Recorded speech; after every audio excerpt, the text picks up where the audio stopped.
All right, so today we will be talking about the Roman kingdom, along with its many kings. Last time we talked about its first king, Romulus, and his birth and what he did for Rome.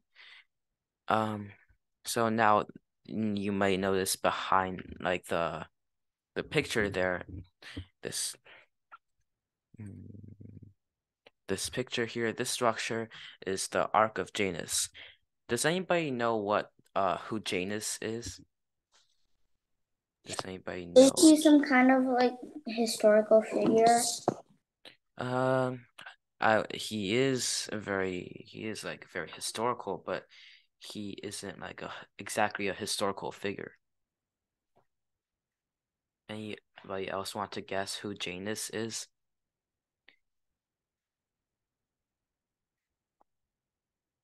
好，我们就揭秘 Hmm. 吧。Janus is minor god. He is the god of like doorways, choices, and boundaries. And Janus will probably be one of maybe two or three gods that we will mainly be mentioning. We won't be talking about them much, but we will mention them a bit. Janus was sort of important to the king after Romulus. He built this Ark of Janus. It's the only quadrivalent triumphal arch preserved in Rome. It was set up at a crossroads at the northeastern limit of the Forum Brodium. It was close to the Velabrum over the Cloaca Maxima, which is basically their only, well, not only, but their first sewage drain that it went from the Forum to the river Tiber. So this is like a giant ark that the Romans constructed in honor of Janus.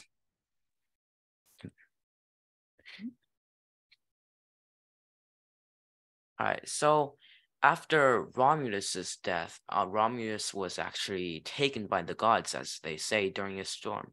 However, historians probably thought that he was actually assassinated because many people were not happy with, especially the Sabines. So if we put them into a more realistic point of view, he was assassinated.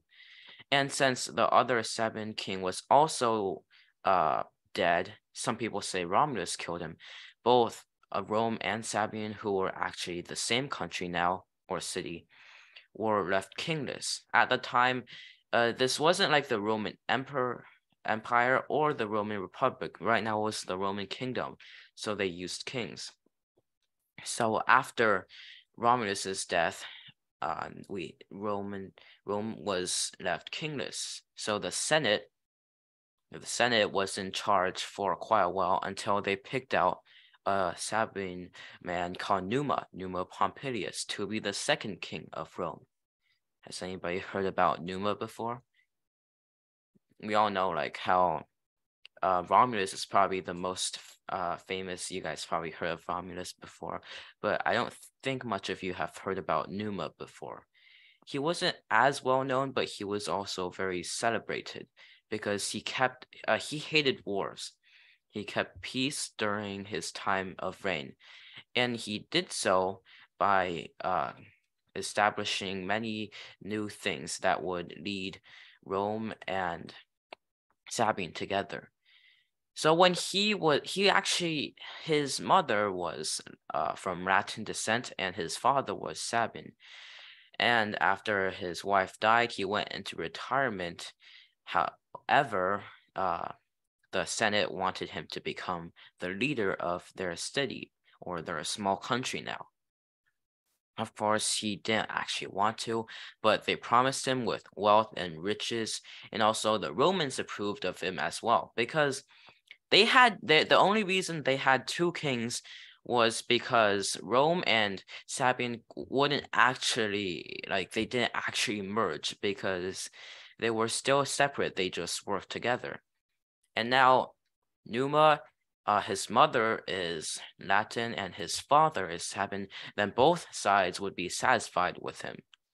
But of course, Numa also did not just want the approval of Romans, he also wanted the approval of the gods.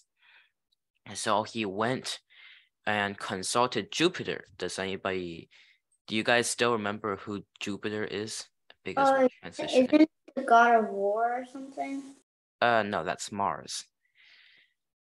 We're transitioning from Greek mythology, so Catherine. Catherine, do you? Zeus. Yeah, the Roman version of Zeus.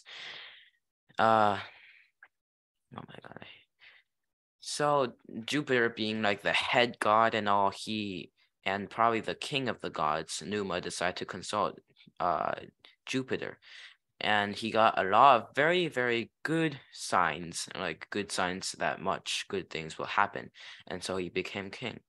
Why he don't want to be the king? He didn't want to be the king. Well, he sort of retired before, and also he doesn't like war, so he built many things because when Romulus was king, he actually led the Romans into war. He fought Sabines, he fought a bunch of other people, and he wanted Romans to stop being so violent because Romulus actually fed them a lot of violence back in his day. Numa wanted them to be more peaceful. He personally hated war. He focused on growing their agriculture, and he created something called the Temple of Janus. I just talked about Janus. I hope you guys still remember who Janus is. Do you guys still remember? Oh, The god no one Janus. remember. Janus honestly isn't such a major. Isn't it the god of isn't it the god of intelligence and stuff, magic? Yeah. Janus is the god of doorways, pathways, boundaries, and decisions. He honestly plays a very big role. Numa makes a temple for Janus, and the thing is, the gates of the temple are opened when they're in war, and they are closed when in times of peace. So this would kind of put like a self-control thing on the Romans. It was kind of understandable why Numa was so celebrated, because during his around 40-year reign, the doorway, the temple, the gates of Janus was kept closed, meaning they always had peace. However, the third king, which we might talk about in a bit, the third king of Rome, Tullus Hostilius, he declared war on many, many people, and let's say he strengthened Rome a lot by dominating the cities next to him.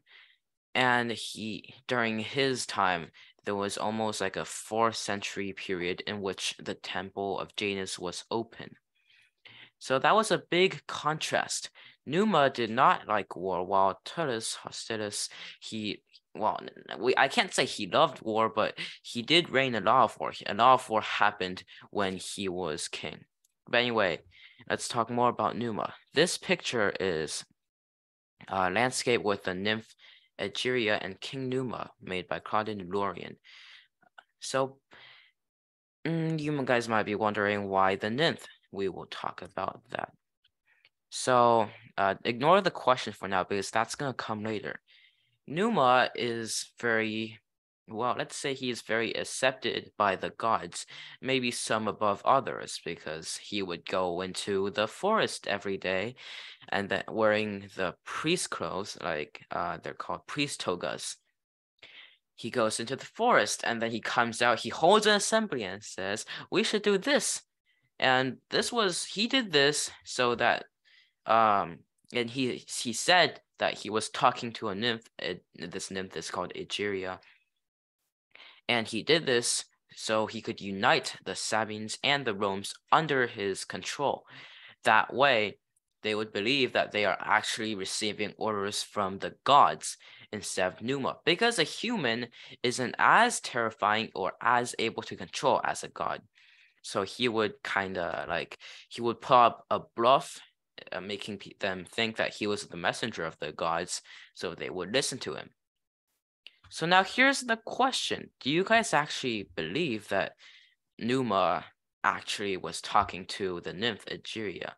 Do you guys think that he was communicating and getting orders from the gods to tell them, or was he just going inside to, take a walk and then come outside to give orders?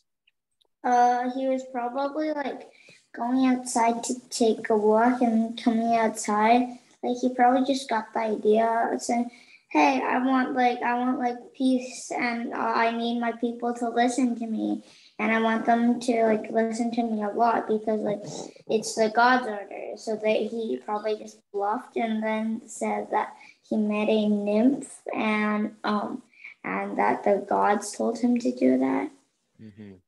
有没有其他人要猜一猜？你们觉得真的有宁芙仙女去教导他吗？ Anyone Some else others? want to take a guess? This is Brian. He was capping that some nymph came to Yeah, him. he was totally capping, because if we look into it in realistic, I'm not gonna offend any people that are actually religious, but I don't think it's very possible for a nymph to actually communicate with him.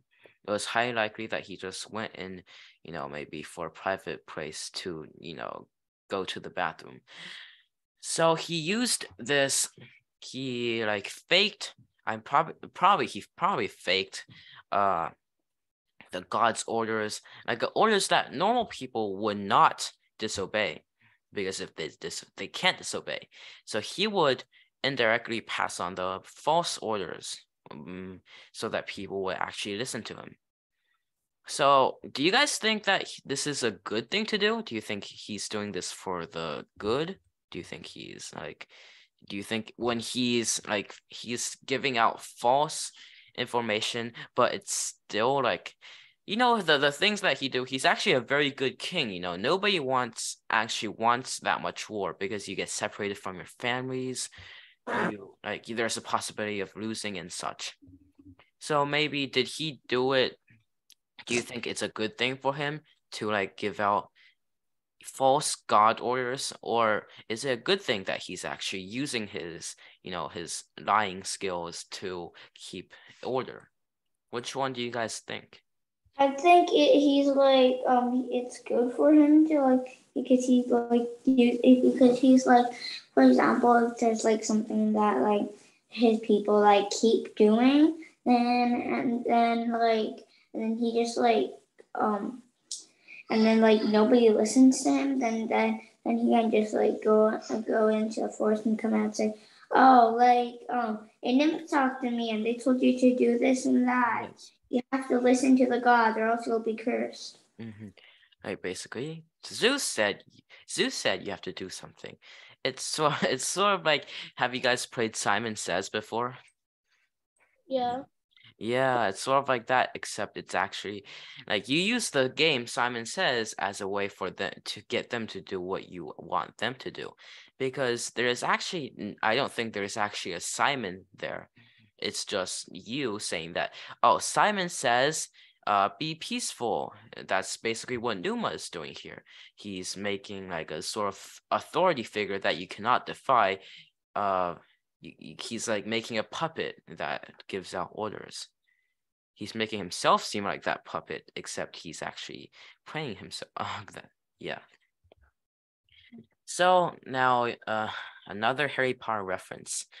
So you guys may have seen this movie. I honestly think that movie was kind of it was kind of calm and there wasn't much action. But there's this beast that Grindelwald uses.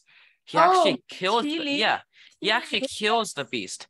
But when he tries to be the wizard leader, he uses the magical corpse of the beast to make him the king until it was foiled, by the way, because they got another one.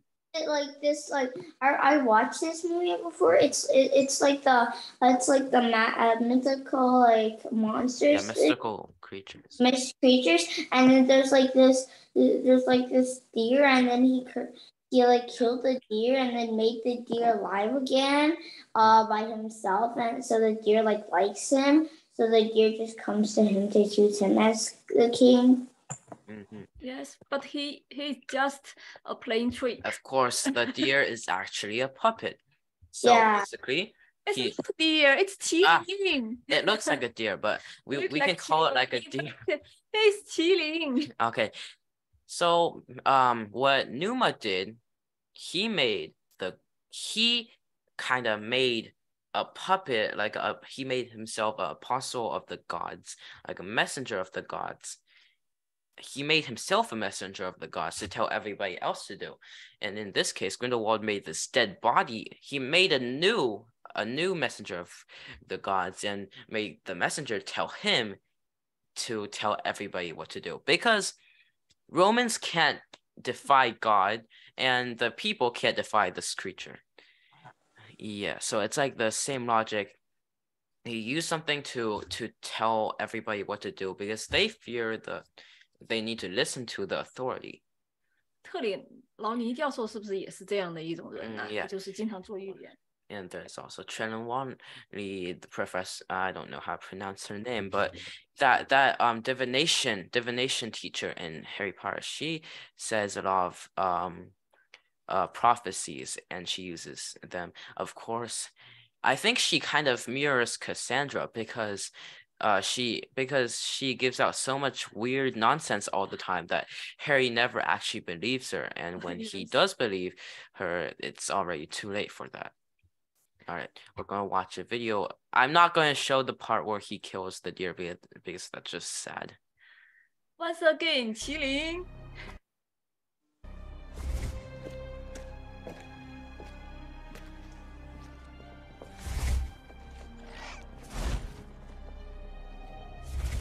Leave us.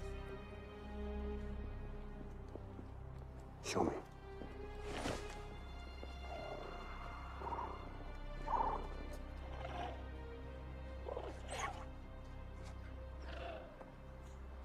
The others, they said it was special.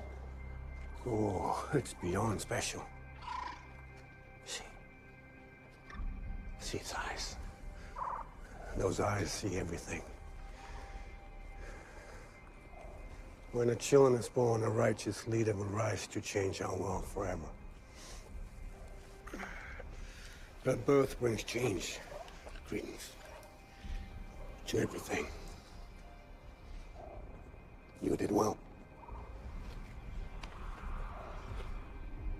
Go. Rest.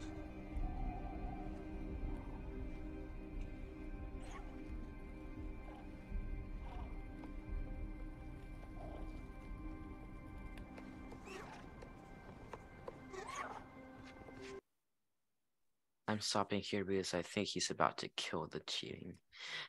I don't know where he actually does it, but It's like going to stab a knife soon. yeah. I'm not gonna describe it. Don't describe it.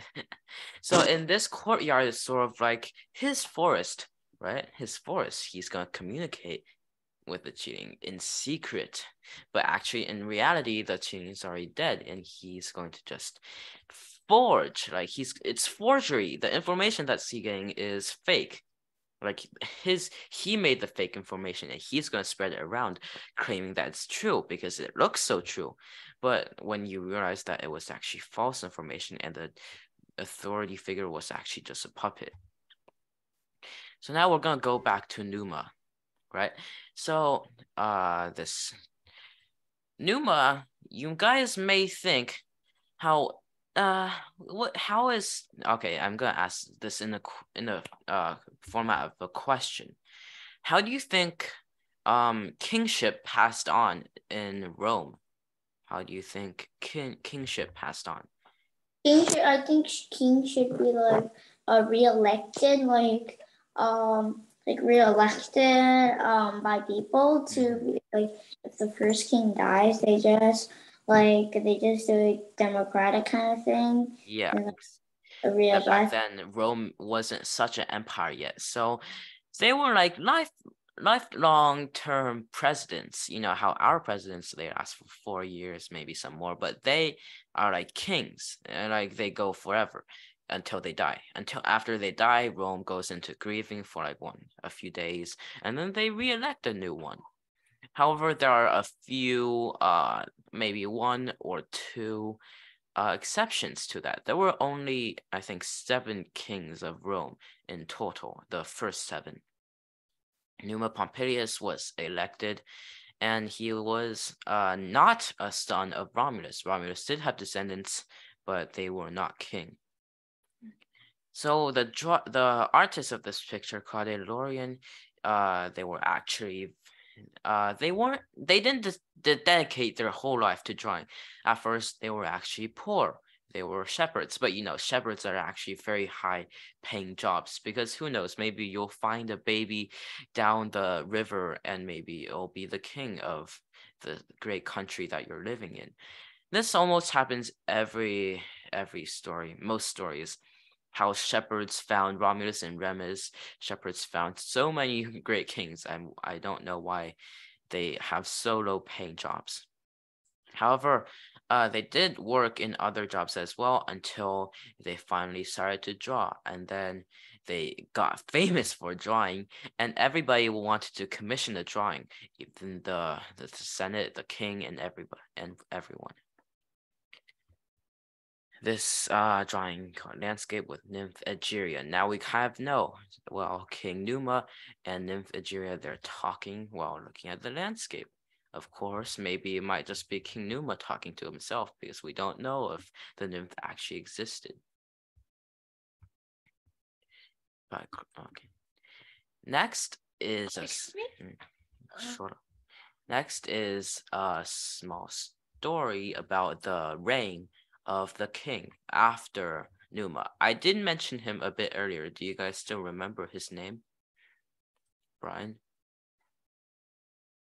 This isn't related to what you were asking, but are they doing like the Nazi thing? No, that was before the Nazis.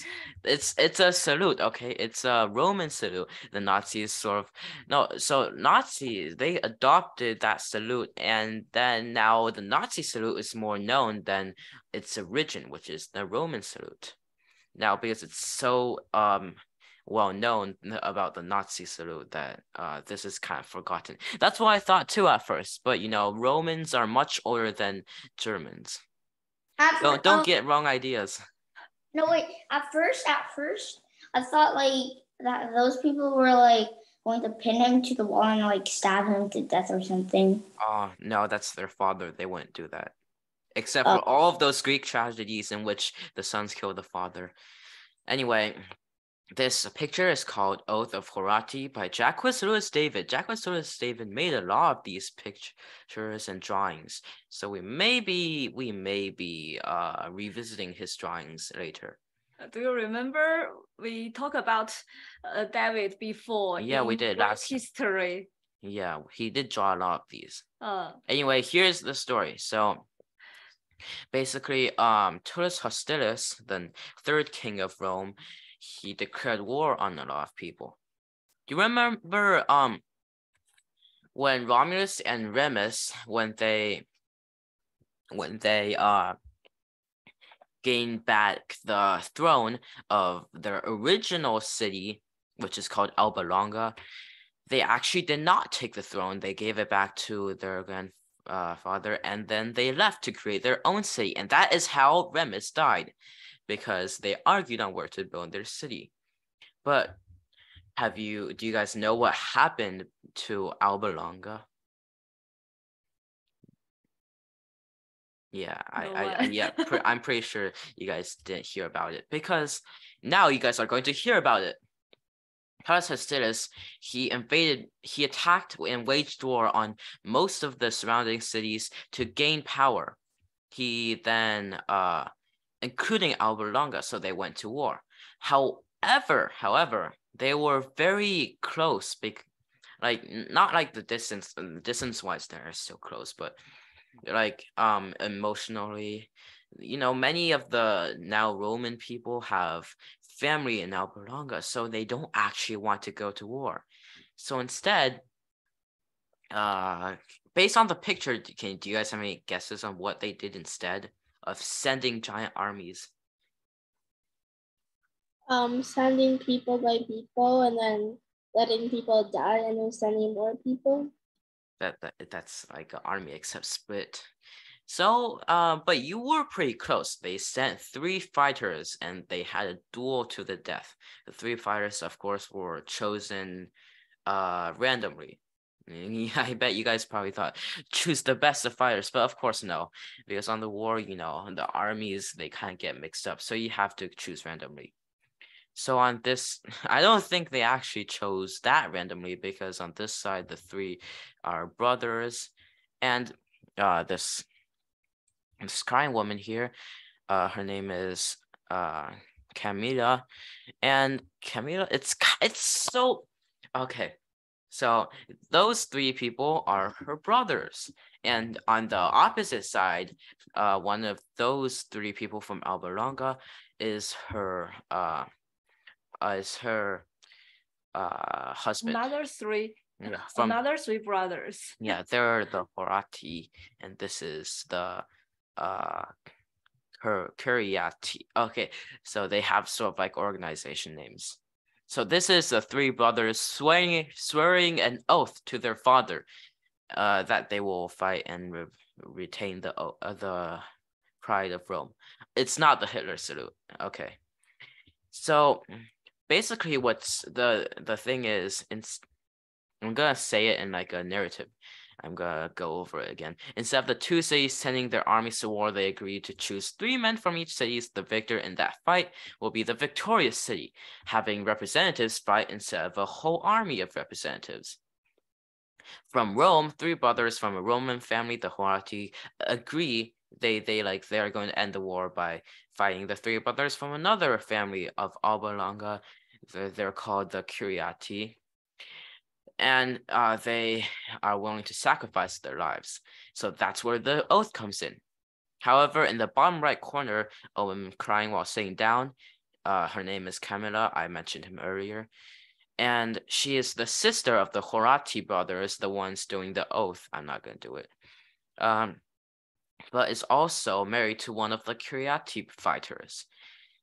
So you guys kind of get what I'm getting at. So she weeps because she realizes that whatever happens, she will lose somebody that she loves. Like if her brothers walk home and she sees them, she instantly knows that, oh no, her husband died. And if like her husband meets her, then she's gonna be, oh no, my brothers died. So basically, that's kind of what happened. Do you guys want to guess on who died and who didn't? Probably like the husband. Nice guess. Anybody else? No, wait. The brothers died and the husband survives. We can, like, sure. Next, another guess. Anybody No, wait. else? Wait, this question isn't related to it, but I just wanted to ask you, why is the person in the middle hugging the person on the side? Oh, because they're brothers, we're ready to die. Let's go. Like that sort of enthusiasm. It's like, have you ever played one of those team video games like, brother, we will die and we will kill the enemy before we die? Something like that. It's like sort of encouragement, Don't you want to hug your brothers before you guys die? So here's what happened. They all died except for one brother. Basically, they killed off each other. The other 2 brothers died, and then the last brother killed off the 3 opposing other people.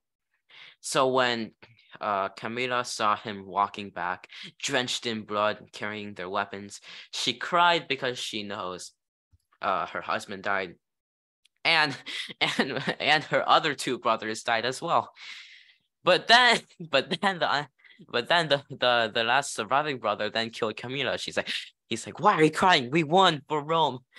And she dies. I don't know why he did that. Probably because he doesn't want to see her mourning for his enemy. Because mourning, apparently that's not a good thing to do. That's just cruel. Exactly. Such a good brother, am I right? Oh, brother. Then you kill off the sister. He sort of kills his brother-in-law, and then he kills off his sister. But this is Rome. So then that's how they, again, let's compare our Rome to Greece. When they conquer another city-state, sort of, they turn them, like, oh, the men are dead, the women and children become slaves, right? But when they conquer somebody, they absorb them, they make them into Romans, right? I think that's a very good part about Rome that's much better than Greece. because they actually get stronger every time they finish a battle. But 毁掉了这个城市。 Yeah, and Rome destroyed the city of Alba Longa. Yes. No, but is destroying the city so they can replace the city with their own beautiful culture?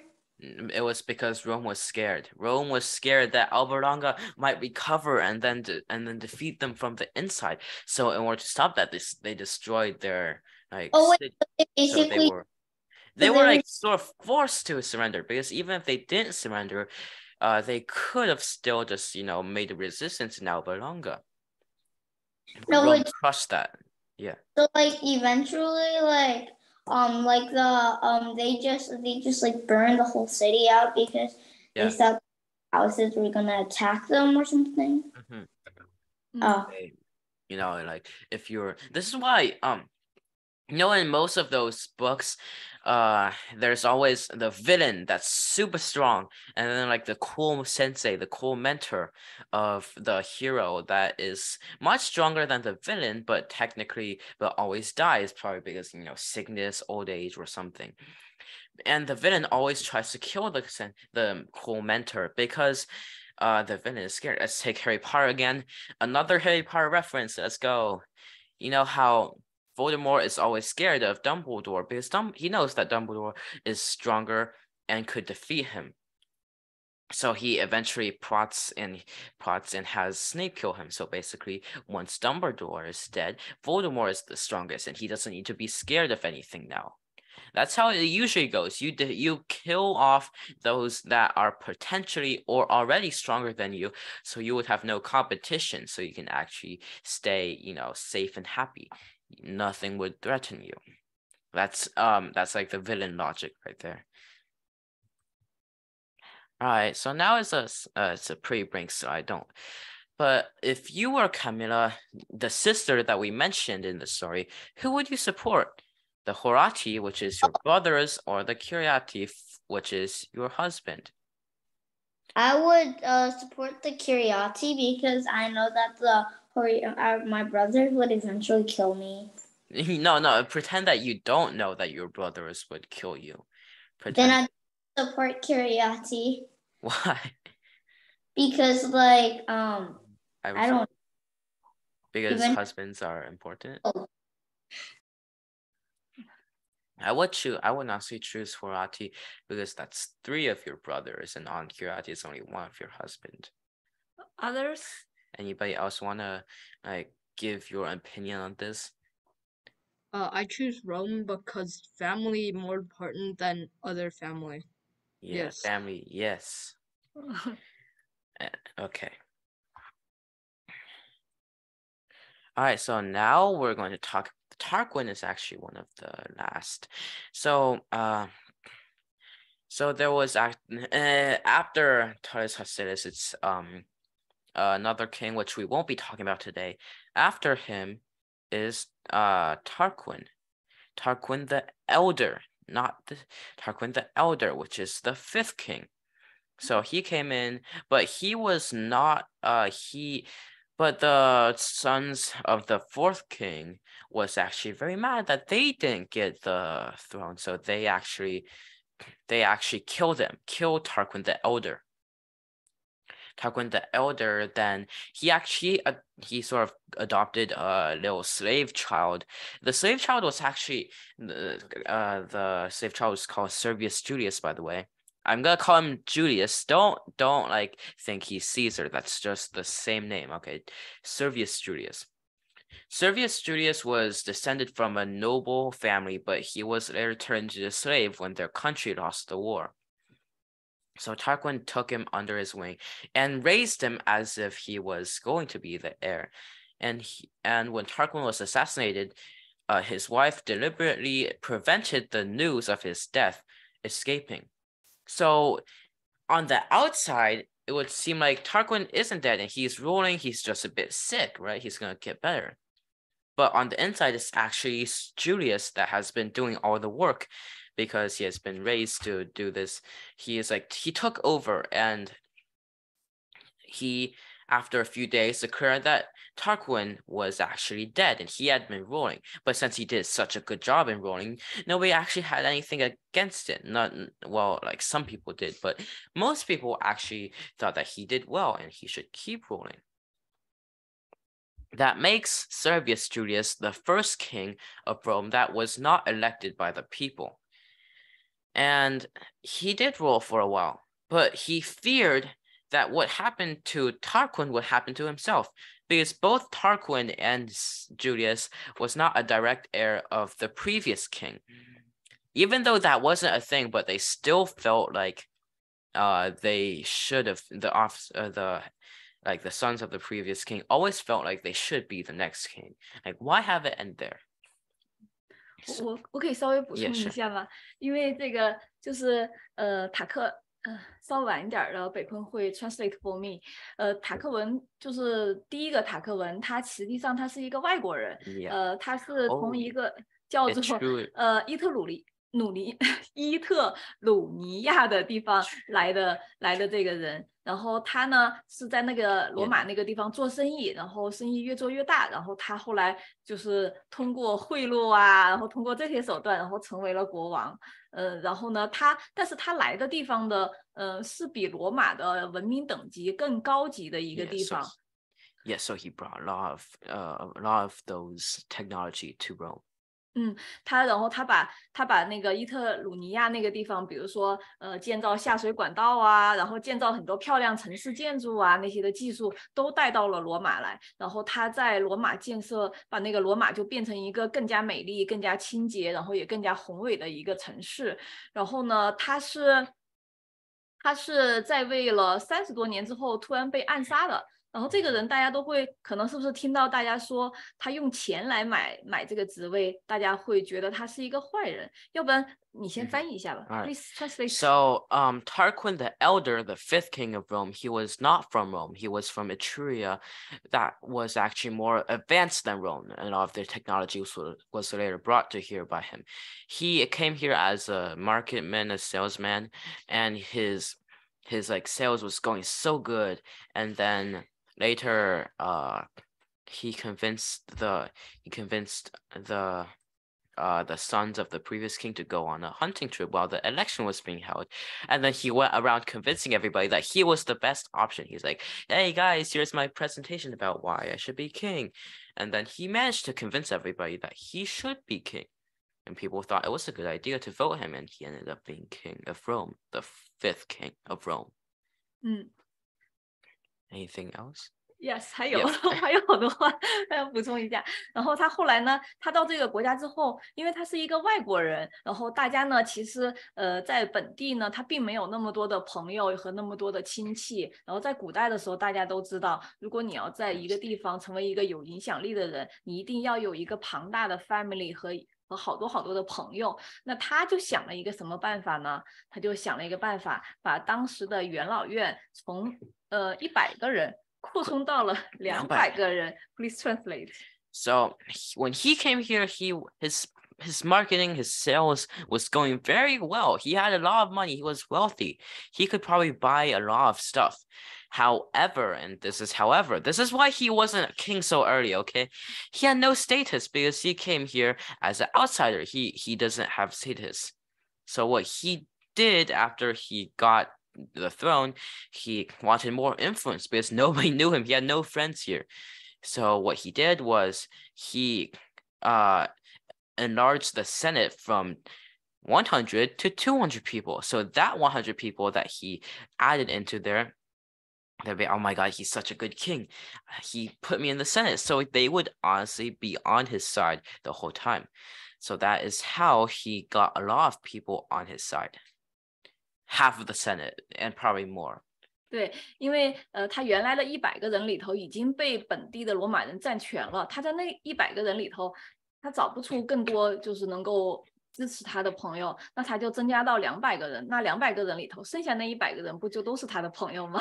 然后呢 Many modern day presidents use the same tactic, like maybe President and Biden. Yeah, Franklin Delano Roosevelt and President Joe Biden, they both tried well, let's talk about Roosevelt first. He wanted to like take out some of the judges, I think, that had opposed him, but that did not work because that was not allowed, and they thought that he probably went too far.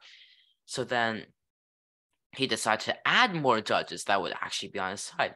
So basically, let's say there out of the, like, let's say there were 10, there probably wasn't 10 judges. I didn't do enough research on this. 共有9个大法 Yeah, 官。 9 judges. Yeah, I think he enlarged it to 13.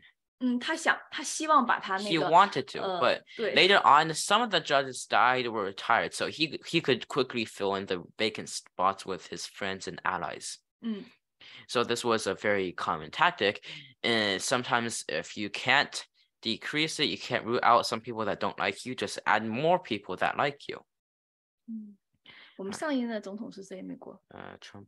对，上一任的总统川普在位的时候，因为有几位法官都退休了，然后他就补充了很多他们党派的人进去。那现在就是原来大法官里头是2个党派的人差不多多的，但是现在呢就失衡了。那拜登想的办法和这个塔克文想的办法就是一模一样。他现在就在推动把9个大法官变成13个大法官，这样子的话，他剩下的大法官不就都是他的人了吗？所以说这些办法呢，从古到今其实都非常的相似。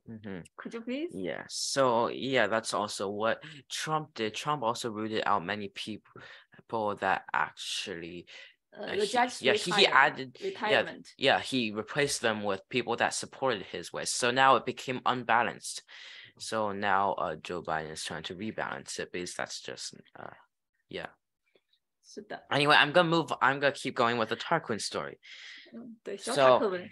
no, it's right now the Tarquin the Elder has been killed. Okay. And now Servius Julius is reigning in his place. He is ruling in secret, and then he declared that he was actually ruling, and Tarquin had died probably a few days earlier. What a surprise to everybody in Rome, but they thought that Tarquin was still ruling, and because they thought it was so good, they actually didn't decide to revolt. However, Tarquin's sons, Tarquin the Proud, and another one which is not as important, they decided that Julius was not the rightful heir of the throne, and Tarquin the Proud was. Julius, you see, this sort of thing happens, you know, how Tarquin the Elder, he was not the son of the previous king, but he was still the king, the next king. So the sons of the previous king tried to kill him, right? And that's also what happened. That was going to happen to Julius. Wait, can you like explain the picture? Oh yeah, we will get to the pictures soon. It's not, we're not onto it yet. But the child murdering its mother. No, it's actually the son of Tarquin the Proud murdering a noblewoman. Wait, a noblewoman. Okay. Yeah, we will talk about that soon. We're getting to it. I promise. All right. So Julius feared that the same thing that happened to Tarquin would happen to him, because Tarquin has children, and he is not Tarquin's child, but he has still got the throne. So he knew that Tarquin the Proud would not, want him to be. So he married his daughters to both of Tarquin the Elder's sons. So here's how the personality clashes. Tarquin the Proud was greedy and lustful for power, while his wife was not. And Tarquin the Proud's brother was not greedy, while his wife was. So that's how, like the opposites are matched up. So then they soon realized how Tarquin the Proud is perfect for the other girl, and so they soon married, and then they started the crime duo. They started to plot against Julius, and then they took all the people that were very unsatisfied. Yeah. So like, let's say this is Close. let's say this is the greedy woman. This is the greedy man. This is the greedy. This is the good man. This is the so these two were together, and these two were together, and these two were together. So then this one got killed, and these two got together. So the bad duo are together, and then they plotted. So then Tarquin the Proud then gathered a bunch of people that were actually very not happy with Julius, and stormed the palace, killed Julius, and then started to kill everybody that was actually supporting Julius. So now Tarquin the It was like a massacre. Only like yeah. the massacre. Tarquin the Proud, here's a fun fact, he was the only king of Rome that was actually descended from a previous king. As previous king, the fifth king, Tarquin the Elders, Tarquin the Proud, which is the seventh king and the last king of Rome. And of course, Rome didn't fall. Of course, Rome doesn't fall with only this many kings, right? After, we will talk about that later. So now we come in Lucius Junius Brutus. Do you guys, it may not be this person, but you guys will recognize the name Brutus? Do you guys recognize the name? All I can think of is brutality because Brutus. Yeah, Brutus. So there was another Brutus, also, I think he was also descended from this Brutus. He is the one who Caesar loved very much. Caesar took under his wings, Julius Caesar. And that Brutus was also one of the people that stabbed Caesar. And Caesar's last words were like, "Et tu, Brutus," like, you were the one, or something like that. Because Brutus, his family line is always like anti one man above all sort of government. He wanted republics and like democracy and such. And so even though Caesar was so nice to him, he still became a dictator and wanted to become an emperor. And that violates Brutus's oath. This Brutus. Let's go back to Lucius Junius Brutus, the one that we're supposed to be talking right now. There's a lot of people named Lucius. There's also like, Tarquin the Proud, he's called Lucius Tarquinius Superbus. It's like a lot of Luciuses. Isn't the Lucius like the Lucius in the Romeo Novae thing? Like, I don't think I actually read that yet, so I don't know much people from it. No, it's like that. I remember another Lucius. Lucius Malfoy. Lucius Malfoy. Yeah, not him. Not him. But there's a lot of Luciuses, so I'll be talking about them. So anyway, Brutus was the son of a senator, and he was very hateful. Anyway, I'm gonna talk about this painting real quick. And we will get back to Brutus later, because Brutus right now was a little child. He was caught by Tarquin, and he decided to play it dumb. He pretended to be like mentally disabled, and so he like pretended to be that to avoid being killed, because Tarquin's like, oh my god, he's so dumb. What threat could he possibly be? Until Brutus eventually ended his kingdom. So we're gonna get back to that later. So Lucius Tarquinius Superbus, Tarquin the Proud, he has a son called Sextus Tarquinius, and Sextus Tarquinius was he was not a good king. He was not a good heir, and so he then humiliated a noble woman called Lucretia. I don't know why he would do that, because Lucretia she has a brother, a husband, and they're all very high in status. One of them is a general.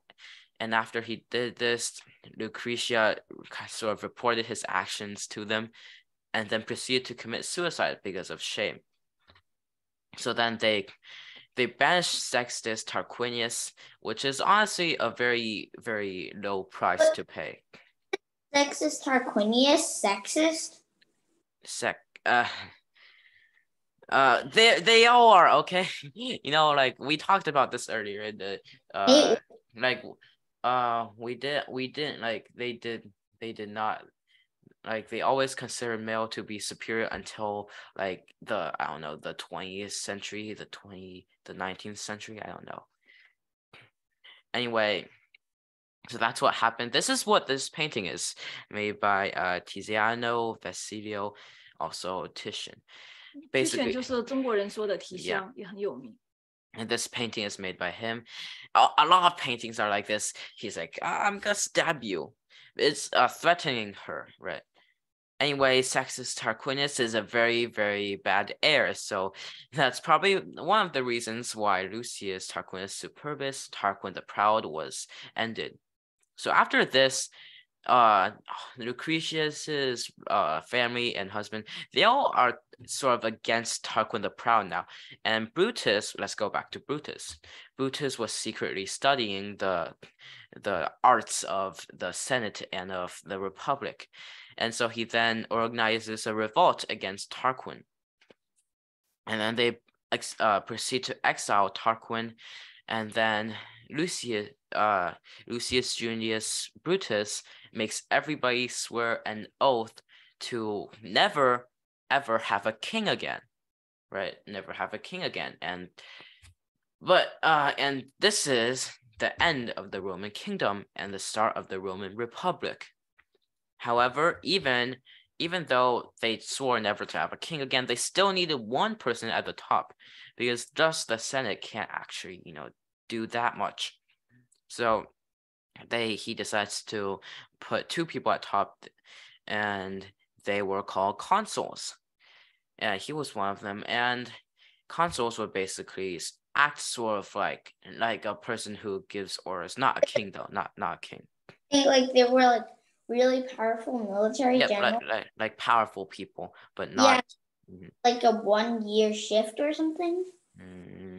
I don't think it's like a 1 year shift.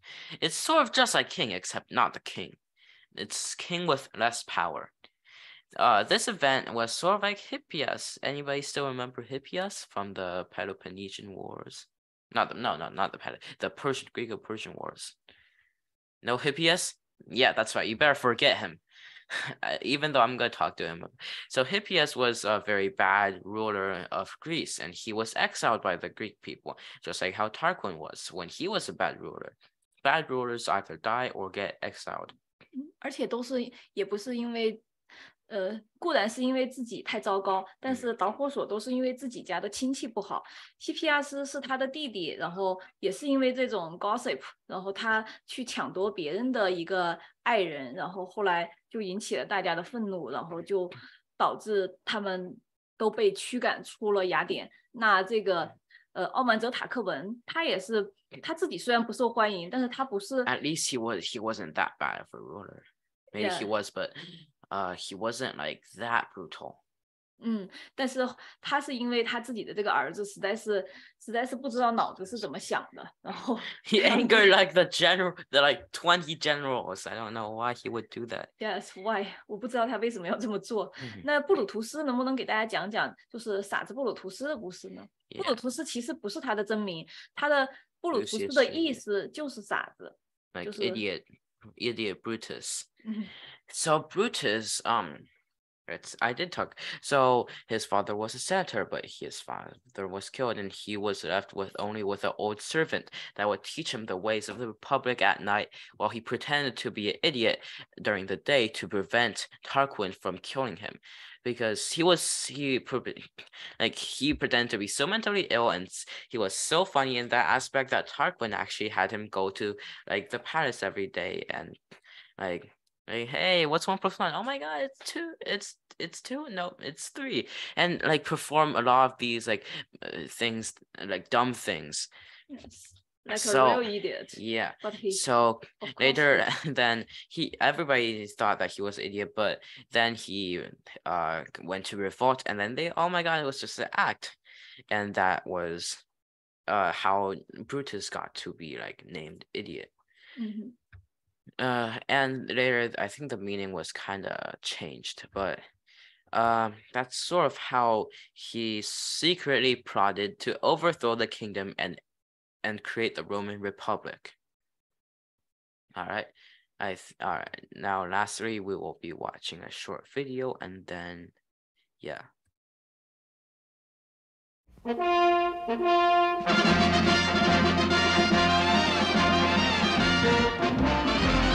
in Rome, you do like the Romans do. You play like the Romans play together. You're all invited, so right this way you're gonna beat the Roman holidays. You'll love Gus and Maury, Ricosia too. And Big Brother Half Holiday. And Brutus the lion, the family pack.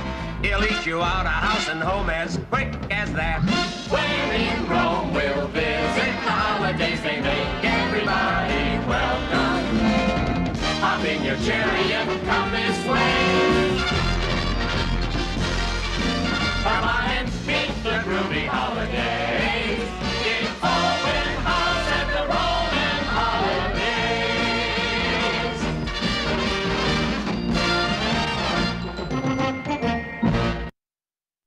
That's impossible. There's no, number one, there's no TV. Number two, there's no elevators. It's just like a speculation.